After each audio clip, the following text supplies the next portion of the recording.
Hello friends, this video on laws of motion part 3 is brought to you by examfear.com. No more fear from exams. Please make sure that you have watched part 1 and 2 before going ahead with part 3. Newton's first law of motion. First law states that a body at rest tends to remain at rest and a body in uniform motion tends to remain in uniform motion until and unless an external force is applied on it. Do you see that inertia has a major role in this law? Just before some time, I explained you what is inertia. Inertia was that a body at rest wants to be at rest and a body in motion wants to be in motion. That was inertia. So first law also tells a very similar thing, that a body at rest will be at rest until and unless we apply an external force, because body due to its inertia will not like to move. Similarly, a body which is in the state of uniform motion, in that case also the body will not like to stop unless and until we apply an external force on it. Let us take an example. Suppose the ball is at rest. This ball will remain at rest until and unless we apply an external force on the ball.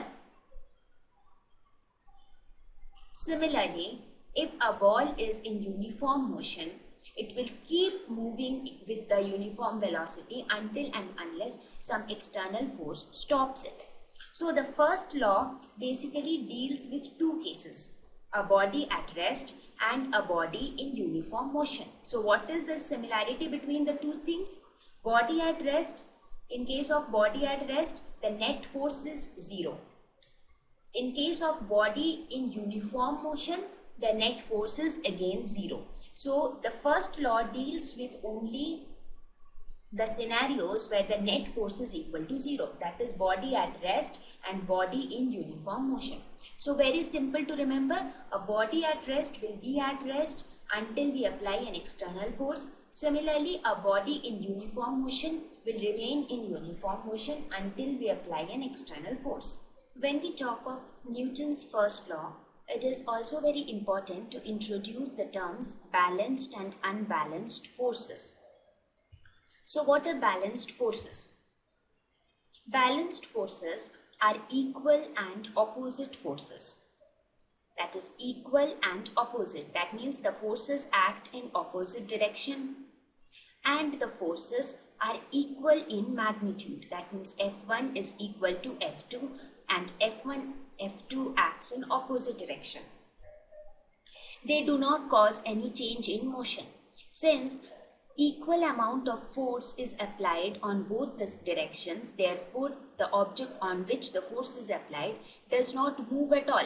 It neither moves to the right nor to the left, because both the sides this equal force is applied. So the balanced forces do not cause any change in motion. That means if the object is at rest, it will be at rest. If it is in motion, it will be in motion. Let's take an example, that is tug of war. You all must have played tug of war sometimes before in your childhood or something. So how is it? It is something like there are two teams, say team A and team B. Both of them pull a rope. Now team A applies a force in this direction. Team B applies a force in this direction. Let us say this force is F2 and this force is F1. Now, if both the sides the forces applied are equal, if F1 is equal to F2, in that case there is no movement at all. That means they will also push in this direction, they will also push in this direction. So as a result, they all will be in the same position. Neither there will be a movement this side nor there will be a movement that side.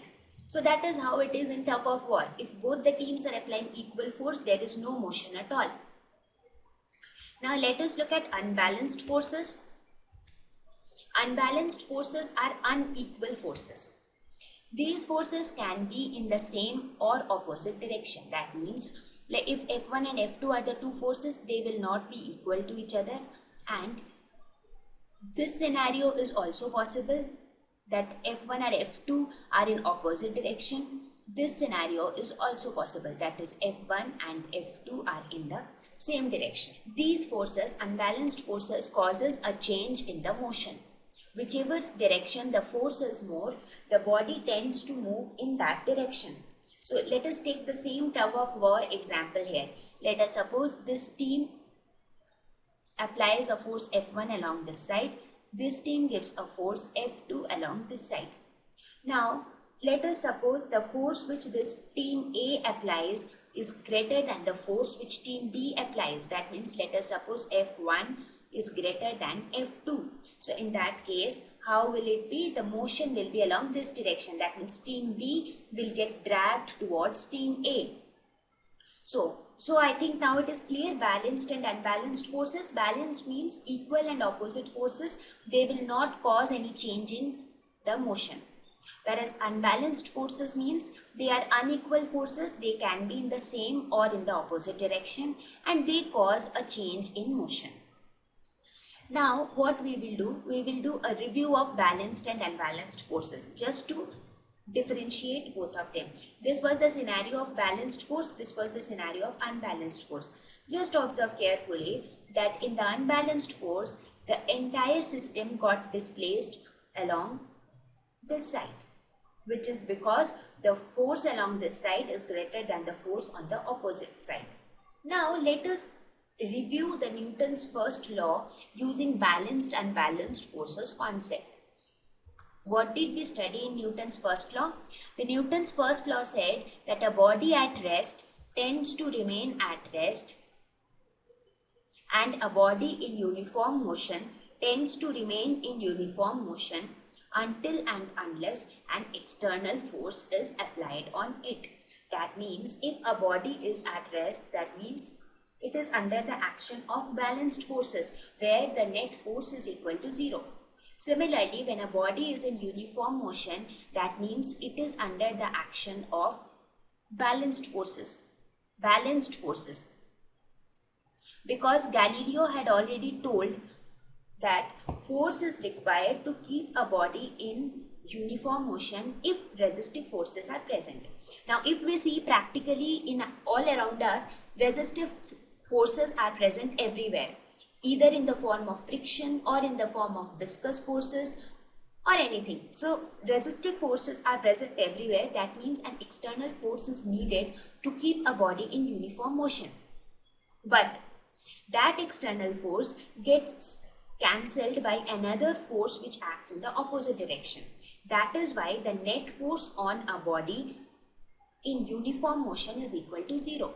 That means when a body is in uniform motion, it is under the effect of balanced forces. Balanced forces means equal and opposite forces.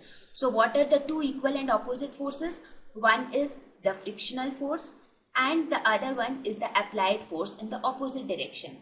And these two forces are equal in magnitude and opposite in direction.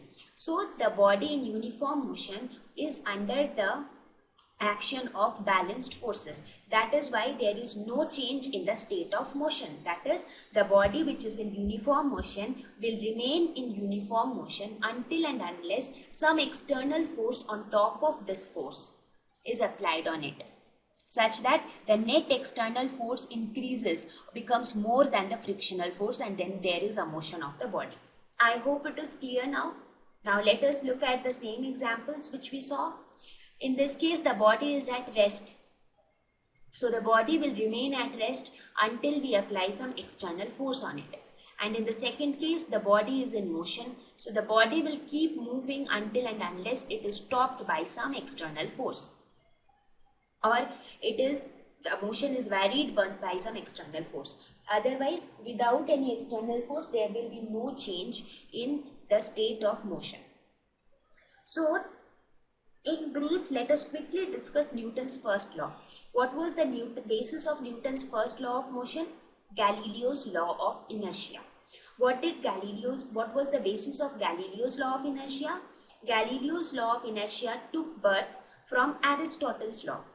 Now, we will have a quick review. Just hear it as a story. Aristotle's law said that a body which is in uniform motion, an external force has to be present on the body continuously. That means when a body is in uniform motion, the net force on it is not zero. Then Galileo corrected Aristotle's theory. What did he say? He said that an external force is needed to keep a body in uniform motion only if the resistive forces are present. So he added this clause of only if resistive forces are present to Aristotle's law. Galileo also added that a body in uniform motion will have net force is equal to zero.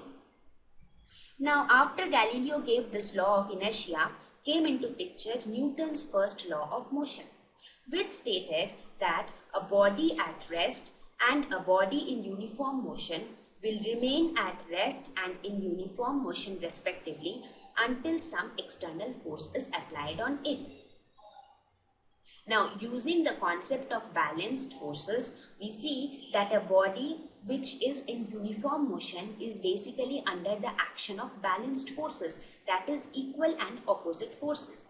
On one direction we have friction and on the other direction we have the applied force.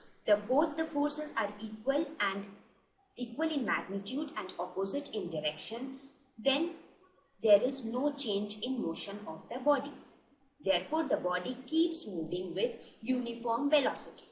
So now I hope that you are very clear with what is Newton's first law and how did Newton's first law came into picture. So the story started with Aristotle's law, which was falsified by Galileo's law of inertia, and then came into picture Newton's first law of motion. Thank you. Visit examfear.com to watch free educational videos, try free online tests, get the best quality study materials, study from the best tutors and mentors, and